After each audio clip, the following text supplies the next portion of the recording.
오늘은 우리가 계속해서 고백하고 있는 대로 부활주일입니다. 그리고 우리 사랑하는 교회 창립 3주년을 맞이해서 함께 낭만적인 신앙생활이라는 제목으로 말씀을 좀 나누려고 합니다.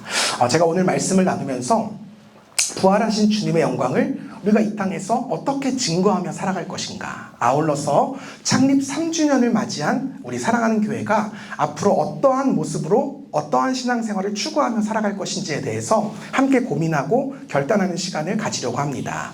제가 이제 주로 설교를 준비할 때요, 이제 그 주의 본문 말씀을 조금 더 많이 이제 묵상하고 싶어서 자주 들여다보기 위해서 이렇게 이제 말씀 이미지를 좀 만들어서 항상 핸드폰 배경화면으로 이렇게 해놓고 이렇게 다니거든요. 근데 이게 여러분 생각보다 효과가 되게 좋아요. 저는 제가 핸드폰을 하루 종일 그렇게 붙잡고 사는지 몰랐어요. 적어도 하루에요, 못해도 100번 이상은 말씀을 강제로 묵상하게 되더라고요. 특별히 이 요한복음 3장 16절 말씀은 우리가 지난주와도 동일한 본문 말씀이기 때문에 2주에 걸쳐서 약 한 1000번 정도는 읽은 것 같아요. 하나님이 세상을 이처럼 사랑하사 독생자를 주셨으니 이는 그를 믿는 자마다 멸망하지 않고 영생을 얻게 하려 하심이라. 아멘.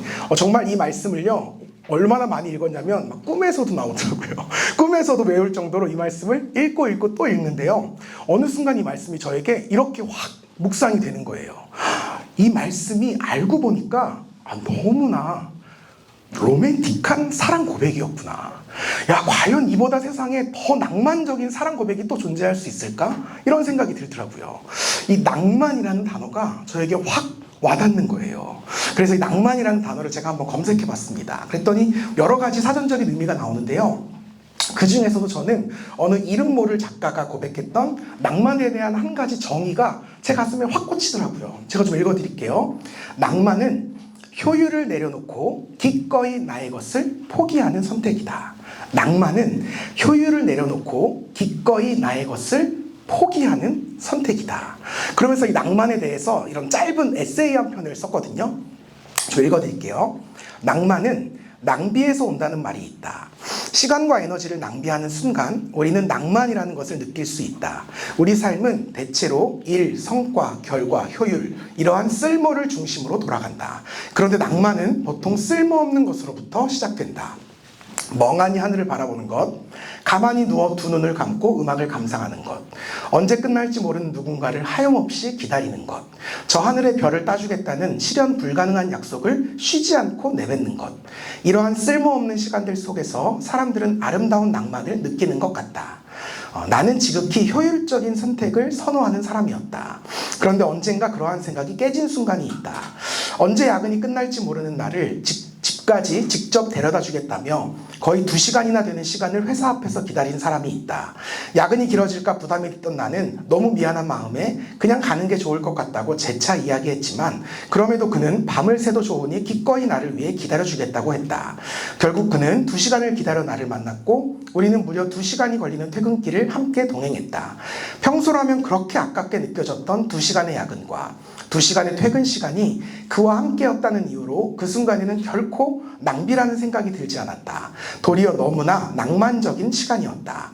돌아보니 낭만은 확실히 낭비에서부터 오는 것 같다. 누군가가 기꺼이 포기한 효율에서부터 낭만이 시작된다. 너무 낭만적이지 않아요? 너무 낭만적인 것 같아요. 여러분 모두 이런 경험 한 번쯤은 다 갖고 계시죠? 마음속에 품고 계시죠?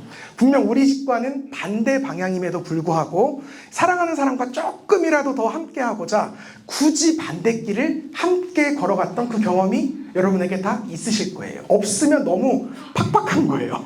빨리 만드셔야 돼요, 이런 경험을. 얼마 전에 제가 이제 유튜브에서 윤종신 씨와 박보검 씨가 함께 부른 오르막길이라는 노래를 들었는데 가사가 너무 또 와닿더라고요. 사랑의 이기람 아이고 가는 그대, 굳이 고된 나를 택한 그대여. 반응 보니까 여기까지만 할게요. 못 넘어가겠네. 굳이 못 넘어가겠어요. 여러분, 이 굳이라고 하는 단어, 굳이 고된 나의 인생을 택해서 기꺼이 그 힘겨운 인생길을 함께 걸어가고자 하는 사랑, 저는 이것이야말로 낭만이고 사랑이 아닐까라는 생각이 들었습니다. 이렇게 보자면요, 저는 우리 서준이야말로 이 시대의 진정한 로맨티스트, 프로 낭만러라는 생각을 합니다. 우리 서준이가 집이 김포잖아요. 김포예요. 근데 그 차로 오는 것도 아니고 매주 대중교통으로 이렇게 온단 말이에요. 우리 옆에 있는 민서의 전도로 매주 2시간 반 걸려서 미래까지 오는 거예요. 저는 서준이가 이제 교회 등록하던 날 이제 혼자 넌지시 내뱉던 그 한마디를 지금도 잊지 못해요.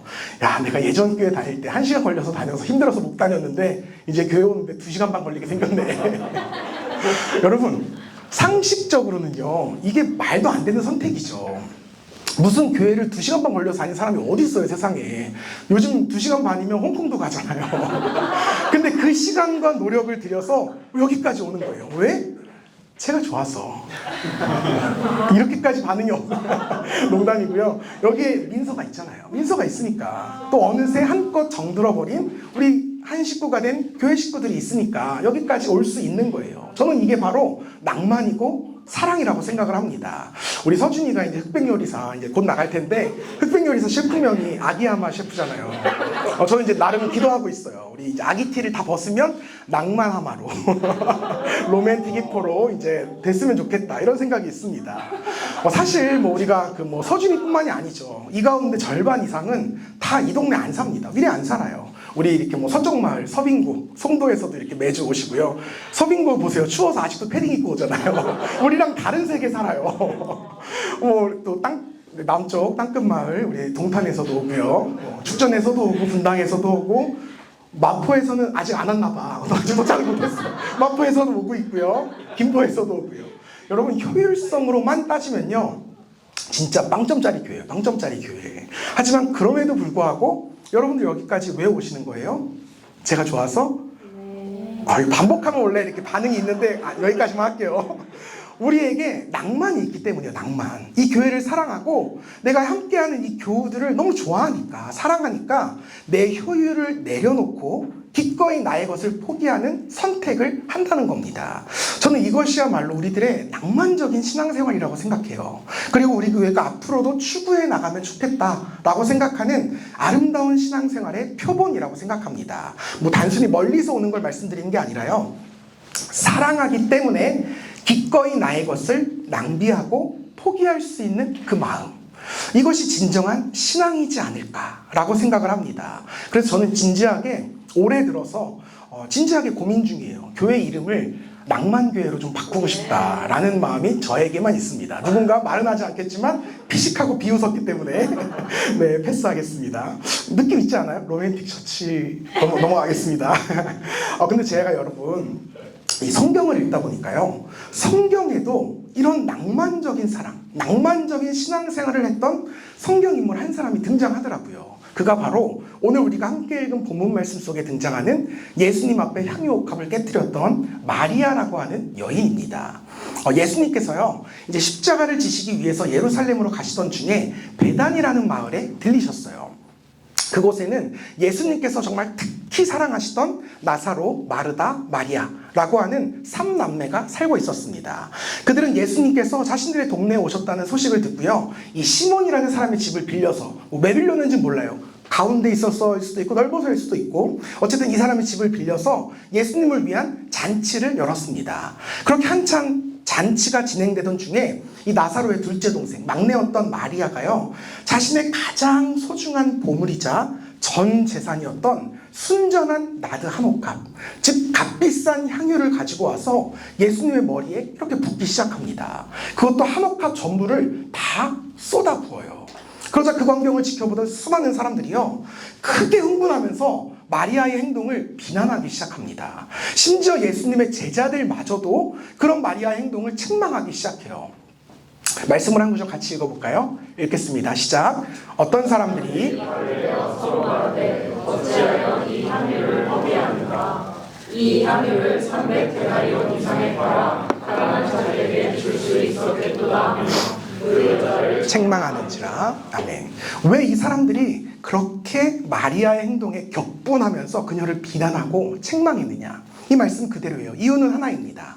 마리아가요, 그 값비싼 향유를 낭비했기 때문이에요. 허비했다고 생각했기 때문에 그렇습니다.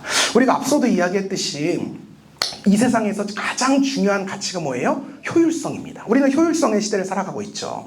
이 효율성을 중시하는 이 시대에 낭비는요, 그 자체로 죄악으로 치부됩니다. 왜냐하면 낭비한다는 것은 곧 효율성을 떨어뜨리는 일이고요. 효율성이 떨어진다는 것은 곧 그만큼 내가 손해를 보는 일이기 때문에 그렇습니다. 우리는 정말이지 죽을 만큼 손해보는 것을 싫어하기 때문에 그렇습니다. 사람들은 이런 마리아의 행동을 이해할 수가 없었어요. 그 돈으로 차라리 가난한 사람을 도와주었으면 훨씬 더 이득이지 않았겠는가, 이게 그들의 논리였습니다. 그런 걸 예수님께 다 쏟아부었다니, 이런 비효율적인 행위가, 이런 허비, 낭비가 세상에 또 어디 있는가 라고 하면서 이 마리아를 책망하고 비난했습니다. 여러분, 바로 여기에서 우리는 성경이 구분짓고 있는 두 부류의 사람들을 발견하게 됩니다. 첫 번째는요, 그런 마리아의 행위를 낭비로 보았던 사람들이고요. 두 번째 부류는 그것을 낭비가 아니라 예수님에 대한 사랑과 존경으로 보았던 사람들입니다. 이들은 같은 사건을 바라보면서도 전혀 상반된 입장을 가지고 있었어요. 무엇이 이들의 생각을 이렇게 갈라놓았을까요? 왜 누군가는 그 마리아의 행위를 보고 낭비라고 비난했던 반면 또 누군가는 그것을 진정한 사랑의 고백이라고 그렇게 이야기했던 것일까요? 저는 그 차이점을요, 바로 이 말씀 한 구절에서 발견했어요. 제가 읽어드릴게요. 6월절 엿새 전에 예수께서 베다니에 이르시니 이곳은 예수께서 죽은 자 가운데서 살리신 나사로가 있는 곳이라. 아멘. 예수님께서 죽은 자 가운데서 살리신 나사로. 우리가 어렸을 때 많이 찬양했죠. 예수님이 말씀하시니 죽은 나사로가 살아났다네. 뿅. 이 뿅이 오늘 반응 왜 그래요? 나랑 뭐 안 좋아요? 난 좋은데 왜 안 좋아 보여? 이 뿅의 주인공이요, 오늘 본문 말씀에 등장하는 이 나사로거든요. 그러니까 모든 사람들이 다 마리아의 행위를 낭비라고 손해라고 비난할 때 왜 유독 나사로와 그의 형제들만큼은 그것을 낭비가 아니라 사랑이라고 고백할 수 있었는가? 이 이유가 이 말씀에 담겨 있는 거예요. 이 형제들에게는요, 이 남매들에게는 다른 사람에게는 없었던 예수님과의 아주 특별한 경험이 있었던 거예요. 바로 생명의 경험이요. 죽었다가 다시 살아나는 그 엄청난 기적을 그들은 이미 예수님을 통해서 경험했다는 겁니다. 여러분 생각해 보세요. 내 생명을, 그리고 나의 가장 사랑하는 가족의 생명을 예수님이 살려주셨어요. 그런데 그 무엇인들 예수님께 드리는 게 아까울 수가 있겠습니까? 내게 있는 가장 귀한 것, 가장 값진 것, 전 재산을 드린들 그게 예수님 앞에 얼마나 아까울 수가 있겠냐는 거예요. 마리아가요, 예수님께 자신의 가장 소중했던 이 순전한 나드 한 옥합을 아낌없이 드릴 수 있었던 이유는 예수님이 나의 생명을, 나의 사랑하는 가족의 생명을 살려주셨기 때문이라는 겁니다. 여러분, 바로 이 차이예요. 예수님으로 인해서 내가 새 생명을 얻었느냐, 얻지 못했느냐. 내가 예수님으로 인해서 구원의 확신을 받았느냐, 받지 못했느냐. 예수님께서 베풀어 주신 이 십자가의 놀라운 은혜를 내가 경험했느냐, 하지 못했느냐. 바로 여기에서 예수님께 나의 것을 드리는, 나의 가장 귀한 것을 드리는 것이 낭비이냐 사랑이냐가 전적으로 구분된다는 겁니다. 마리아의 행동을 비난했던 그 수많은 사람들은요, 아직까지 예수님의 그 위대하신 사랑을 미처 깨닫지 못했던 사람들이었습니다. 그들은 예수님의 기적을 쫓아서 끊임없이 여기까지 예수님을 따라왔어요. 그러나 정작 그들은 그 수많은 기적들을 통해서 예수님께서 진정으로 전하고 싶으셨던 것, 그분의 진심은 알지 못했습니다. 여러분, 예수님께서 기적을 베푸신 이유는 하나예요. 그들을 사랑하시는 하나님의 마음, 그들을 구원코자 하시는 하나님의 그 선하신 계획을 전하기 위해서 기적을 베푸신 겁니다. 기적을 통해서 그 뜻을 전하고 싶으셨다는 거예요. 그러나 정작 그 수많은 무리들은요, 하나님의 뜻, 하나님의 마음에는 아무런 관심이 없었어요. 그저 예수님을 통해서 이 땅에서의 만족과 유익만을 누리기 원했습니다. 그랬기 때문에 나의 이득으로 귀결되지 않았던 이 마리아의 사랑과 헌신을 그저 낭비라고, 손해라고 비난할 수밖에 없었다는 겁니다. 여러분, 이 말은 곧 그들이 사실은 단 한 번도 예수님을 제대로 사랑해 본 적이 없다는 말씀과도 같습니다. 그들은 말로는 예수님을 사랑합니다 라고 찬양하고 고백했지만, 그분의 뒤를 열심히 쫓아다녔지만 실상은 단 한 번도 그분을 진실로 사랑해 본 적이 없었습니다. 그저 나를 위한 쫓음이었고요, 나를 위한 따름에 불과했습니다. 오로지 내 만족과 내 유익만을 위한 신앙생활을 그들이 했다는 거예요. 그랬기 때문에 그들은 이 마리아의 행동에 담겨져 있었던 예수님에 대한 그 온전한 사랑을 전혀 이해할 수도 동의할 수도 없었다는 겁니다. 반면에 마리아가요, 그 값비싼 향유를 예수님께 아낌없이 드릴 수 있었던 이유는 오롯이 사랑 때문이었어요. 사랑. 이미 예수님께서 죽은 자를 살려주신 어마어마한 사랑을 나에게 베풀어 주셨고, 나 역시 예수님을 그만큼 사랑했기 때문에 예수님께 드리는 것이 아깝지가 않은 거예요. 마리아는 예수님에 대한 사랑의 그 표현으로 자신의 모든 것을 드렸습니다. 이것은 말 그대로 전적인 사랑의 결단이었어요. 그러나 단 한 번도 예수님을 그렇게 사랑해 본 적 없었던 무리들은요, 마리아의 그러한 사랑을, 그러한 고백을 곧 효율을 내려놓고 기꺼이 나의 것을 포기했던 이 마리아의 낭만적인 사랑을 이해할 수 없었다는 거예요. 사랑하는 여러분, 여러분은 예수님을 향한 마리아의 사랑을 이해하십니까? 여러분 동의하세요? 마리아와 같은 낭만적인 사랑을 여러분 다 경험해 보신 적 있으십니까?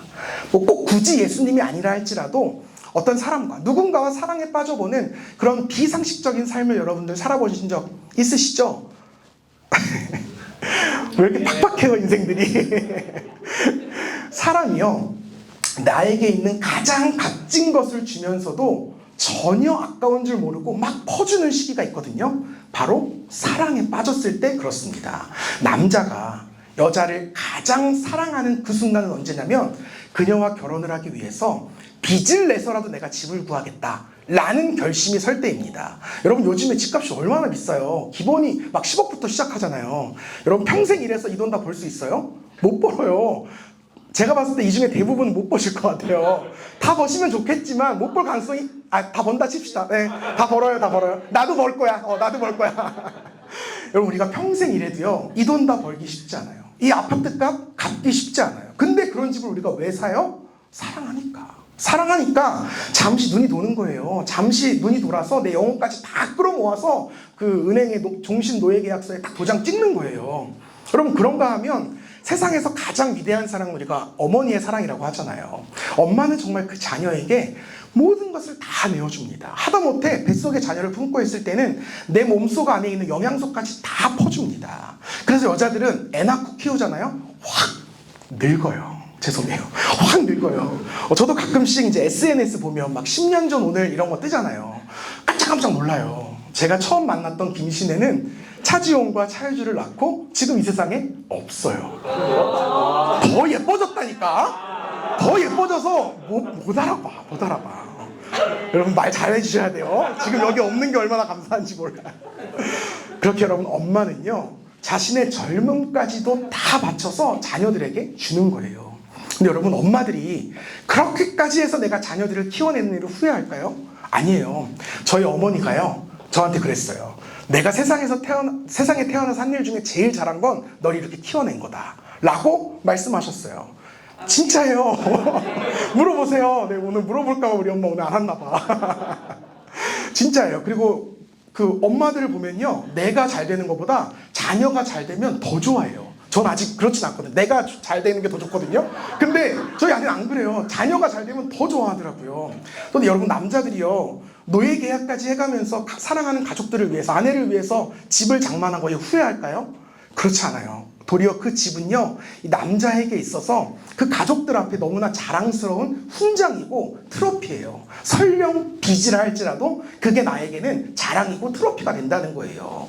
여러분 이것을 효율로만 따지면 0점짜리 인생이에요. 오히려 마이너스 인생이죠. 내 걸 다 포기해야 되니까. 근데 여러분 사실은 그렇지 않아요. 효율을 내려놓고 기꺼이 나의 것을 포기하는 선택, 우리는 그러한 인생을 낭비와 손해의 인생이 아니라 낭만적인 인생이라고 부릅니다. 우리가 우리의 지난 시간을 돌아봤을 때, 그때 내가 그렇게 미치도록 영혼까지 끌어모아서 했던 그 사랑이 너무 낭만적이었다. 내가 정말 미치도록 힘들었는데 이 아이를 이렇게까지 키워낸 게 나에게 너무나 낭만적인 순간이었다. 이렇게 고백하게 된다니까요. 이렇게 보자면 예수님께 드린 이 마리아의 순전한 향유값, 이것은 그녀에게 낭만 그 자체였습니다.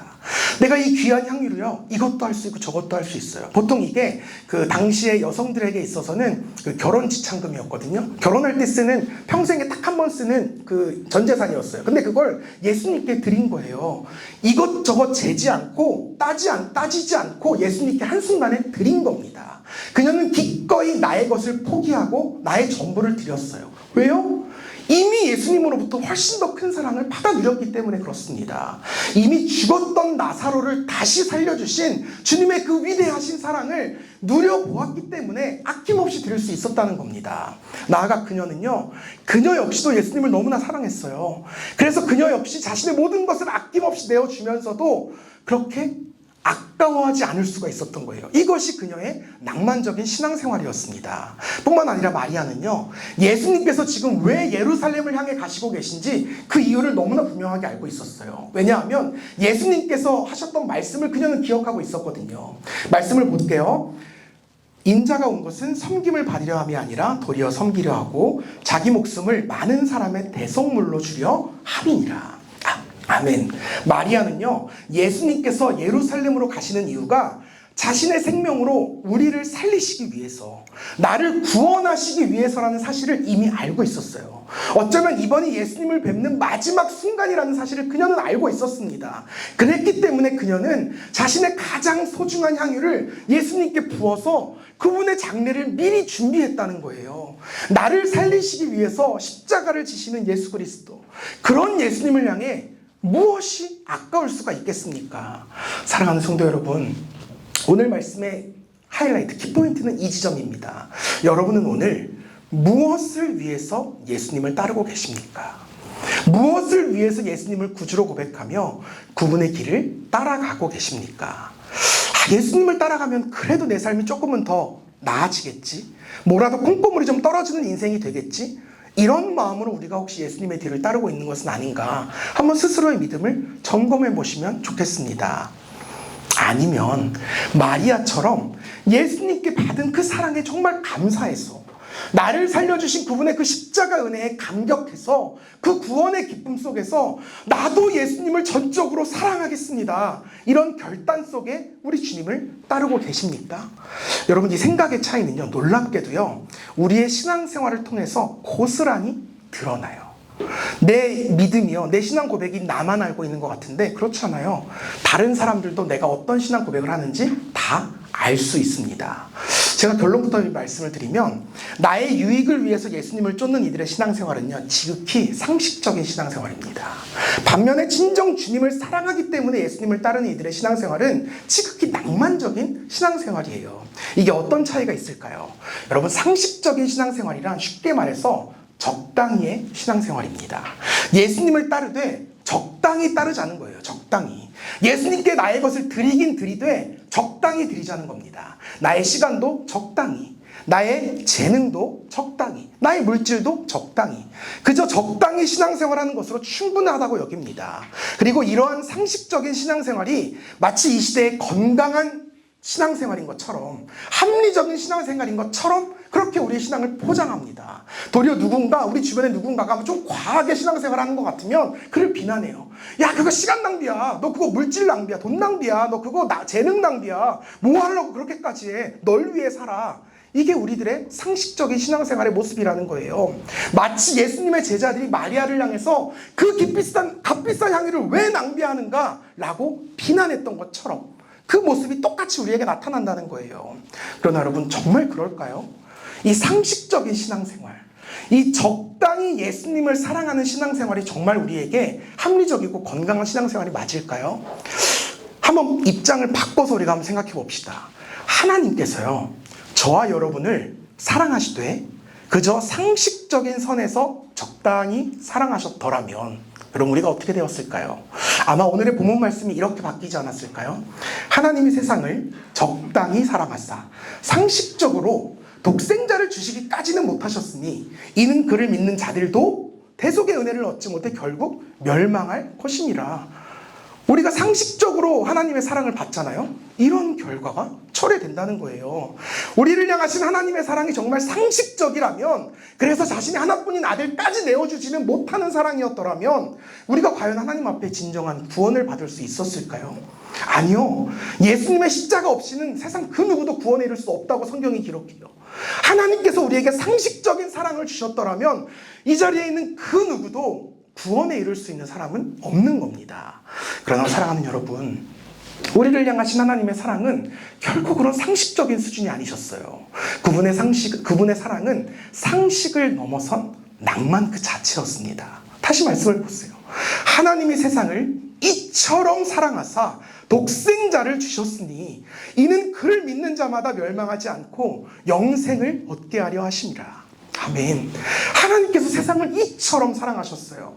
하나님께서 저와 여러분 한 사람 한 사람을 이처럼 사랑하셨습니다. 이처럼이 얼만큼이에요? 하나뿐인 아들을 내어줄 만큼의 사랑입니다. 여러분, 이 단어가 얼마나 낭만적인 단어인지를 우리가 생각할 필요가 있어요. 효율을 내려놓고 기꺼이 나의 것을 포기하는 선택, 이것을 우리 하나님께서 먼저 우리를 위해서 하셨다는 겁니다. 저와 여러분을 위해서 자신의 하나뿐인 아들 예수 그리스도를 십자가에 다셨어요. 그게 바로 하나님의 낭만이고 사랑이셨습니다. 우리 때문에, 우리 죄 때문에 예수님께서 십자가에 달려 죽임당하셔야 했습니다.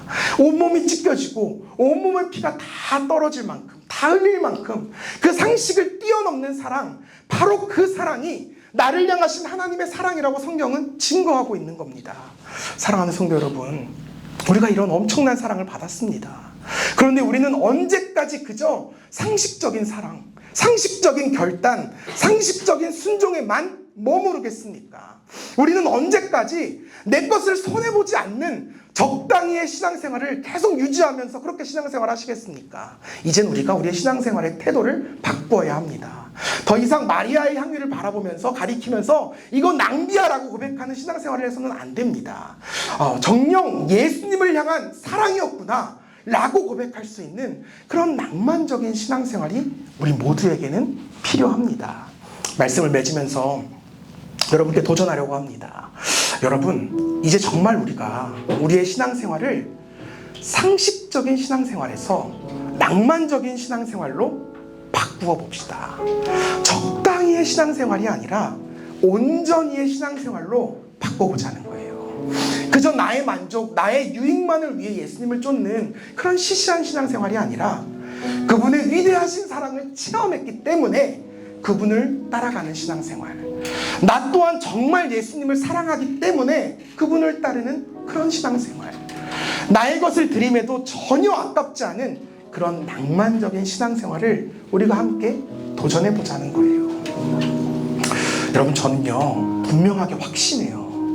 우리 교회가 이제껏 걸어온 짧다면 짧을 수 있고 길다면 길 수 있는 3년이라고 하는 발걸음, 여기에는요 반드시 누군가의 낭만이 담겨져 있음을 믿습니다. 효율을 내려놓고 기꺼이 나의 것을 포기하는 선택, 2시간 반이 걸리지만 그럼에도 기쁨으로 달려오는 선택, 작은 교회를 섬긴다고 하는 것이 때로는 너무 불편하고 부담스러운 일이지만 그럼에도 불구하고 나를 이곳으로 부르신 그 주님의 선택을 잊지 않는 선택. 이 개척교회라는 것이 아무리 채우고 또 채워도 밑 빠진 독에 물 붓는 것처럼 그렇게 채워지지 않는 것 같지만 그럼에도 나의 것을 끝없이 쏟아붓는 선택, 바로 이 낭만적인 선택으로 인해서 우리 교회가 이제까지 이렇게 버티고 성장하고 부흥해온 줄로 믿습니다. 저는 정말 이 길을 함께 걸어가고 있는 여러분들에게 너무나 감사해요. 제가 울지 않는다고 약속을 했는데 살짝 눈물이 나서 잠깐만.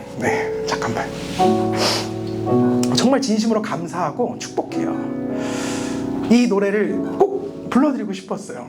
사랑의 이 길 함께 가는 그대, 굳이 고된 나를 택한 그대여. 여기까지만 할게요. 여러분, 정말요 저는 여러분들과 함께할 앞으로의 30년이 더 기대가 돼요. 적당히가 아닌 온전히, 상식적인 교회가 아니라 낭만적인 교회로 성장하게 될 우리 교회가 저는 너무나 기대됩니다. 제가 정말 하나님 앞에 기도할 때, 처음 교회를 개척했을 때, 작년에도 똑같은 말씀 드렸던 것 같아요. 하나님, 우리가 2년만 해보겠습니다. 2년까지는 죽을둥 발둥 막 해보고, 죽을둥 살둥 해보고 2년이 넘어가서 그래도 안 되면 포기하겠습니다. 근데 주님이 은혜 주셔서요, 세 번째 생일을 맞이하게 됐어요. 이 이후에 이 교회는요, 제 능력이 아니라 하나님이 주시는 은혜를 덤으로 살아가는 거라고 믿습니다. 여러분, 우리 앞으로요, 적당히의 신앙생활이 아니라 온전히의 신앙생활을 드렸으면 좋겠어요. 이것저것 재면서 어떻게든 손해보지 않으려고 그런 아등바등하는 그런 상식적인 신앙생활이 아니라 마리아처럼 자신의 모든 것을 아낌없이 드렸어도, 그렇게 모든 것을 드렸어도 행복하다고 고백할 수 있는 그런 낭만적인 신앙생활을 우리가 했으면 좋겠어요. 비록 그것이 지금 당장은 힘겹고 고단할 수 있습니다. 그러나 여러분, 우리가 주님 앞에 서게 되는 그날, 우리 앞에 놓여질, 우리 앞에 주어질 그 놀랍고도 영원한 상급이 여러분 너무 기대되지 않으세요? 제가 교회를 개척하고 분명하게 깨닫게 된 사실이 있어요. 야, 교회를 개척하는 것만큼 하나님께 큰 상급이 없구나. 개척한 교회를 섬기는 것만큼 하나님 앞에 큰 상급이 없구나. 여러분, 그 상급이 다 여러분 앞에 예비되어 있습니다. 믿음으로, 소망으로 이 길 가는 거예요. 여러분 기억하세요. 부활의 영광은요, 십자가의 고난 뒤에 찾아요. 하루아침에 부활이 나오지 않아요. 십자가의 고난이 있어서 부활의 영광이 생긴 겁니다. 십자가의 희생이 있었기 때문에 부활의 기쁨이 우리에게 있는 거예요. 우리의 낭만적인 신앙생활 끝에는 반드시 영원한 하늘의 상급이 있는 줄로 믿습니다. 부활절을 맞은 우리가 아울러서 창립 3주년을 맞이하는 오늘, 하나님께서 우리에게 주시는 메시지는 이거예요. 낭만적인 신앙생활. 우리가 신앙생활하면서 우리 낭만을 포기하지 맙시다. 우리 현실과 타협하지 말자고요. 적당히가 아니라 온전히의 신앙생활을 오롯이 도전하는 저 여러분 되기를 주님의 이름으로 축복합니다.